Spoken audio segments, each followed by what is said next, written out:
ভগবান কৃষ্ণকে অর্জুন জিজ্ঞেস করেছিল যে ভগবান, আমাদের ইচ্ছা না থাকা সত্ত্বেও আমরা কেন পাপ করে ফেলি? হয় না এরকম যে আমরা ইচ্ছা নাই অথচ কোনো খারাপ কাজ হয়ে গেল আমাদের দিকে, তাই না? সেই জন্য অর্জুন জিজ্ঞেস করেছে, দেখো কি বলছে, আমার সাথে এই শ্লোকটা বলবে, ভগবদ্গীতার এই শ্লোকটি, ঠিক আছে? অথ কেনা প্রযুক্তোহম পাপম চরতি পুরুষঃ অনিচ্ছন্নোপি বাষ্ণেয়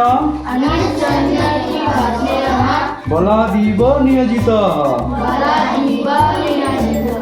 তাহলে অর্জুন প্রশ্ন করছেন ভগবানকে, কি জিজ্ঞেস করছেন?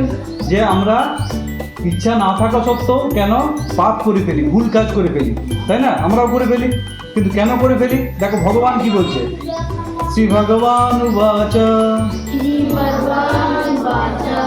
কাময়েশ ক্রোধয়েশ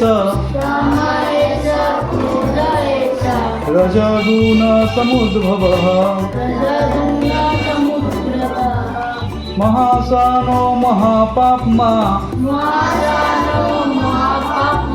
বিদ্যেন মিহ বৈরিণাম।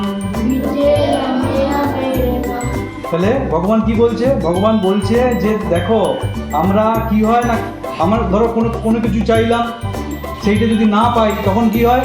আমাদের রাগ হয়ে যায়। রাগ হয় কি না হয় না? হ্যাঁ, রাগ হয়ে যায়। তাহলে রাগের ফলে কি হয় দেখো, যদি রাগ হয়ে যায় মানুষের তখন কি হয় দেখো, এই শ্লোকটা আমার সাথে বলো।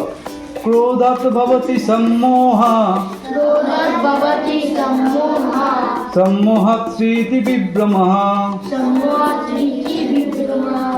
স্মৃতিভ্রংশাৎ বুদ্ধিনাশো বুদ্ধিনাশাৎ প্রণশ্যতি।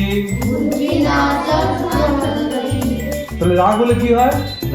রাগ হয়ে গেলে আমাদের বুদ্ধিটা নষ্ট হয়ে যায়। কি হয়ে যায়? নষ্ট হয়ে যায়, হয় না? যখন রেগে যাও তখন আর বুদ্ধিটা কাজ করে কি? তার ফলে কি করি আমরা? তখন আমরা ভুল কাজ করে ফেলি। তাহলে যখনই আমাদের রাগ হলো তখন আমাদের কি করতে হবে? ভগবানের কাছে প্রার্থনা করতে হবে, হে ভগবান আমার রাগটা কমিয়ে দাও। সবসময় ভগবানের কথা চিন্তা করতে হবে, যে কোনো কাজ করার আগে ভগবানকে স্মরণ করতে হবে, তাহলে আমাদের রাগ আসবে না। আর রাগ আসলেও আমরা ভগবানকে প্রার্থনা করে সেই রাগটা কমিয়ে নেবো। আর রাগ কমে গেলে আর ভুল কাজ হবে না, পাপ হবে না। তাহলে আমাদের কি করা উচিত? ভগবানকে সবসময় কি করা উচিত? ডাকা উচিত, স্মরণ করা উচিত। কোনো কাজ করার আগে ভগবানের কাছে প্রার্থনা করা উচিত, যাতে আমরা ভালো কাজ করতে পারি। ঠিক আছে, মনে থাকবে তো? তোমরা ভগবদ্গীতা শুধু এই যে ভগবদ্গীতা শুধু অর্জুনকে বলেনি, এই কথাগুলো আমাদেরকেও বলেছেন। তাই আমাদেরকে কী করতে হবে? গীতা পড়তে হবে, শ্রীমদ্ ভগবদ্ গীতা পড়তে হবে, ঠিক আছে? এবং সেই মতো কাজ করতে হবে। এখানে যে কথাগুলো বলেছে সেইগুলো আমাদেরকে শুনতে হবে, ঠিক আছে? হরে কৃষ্ণ।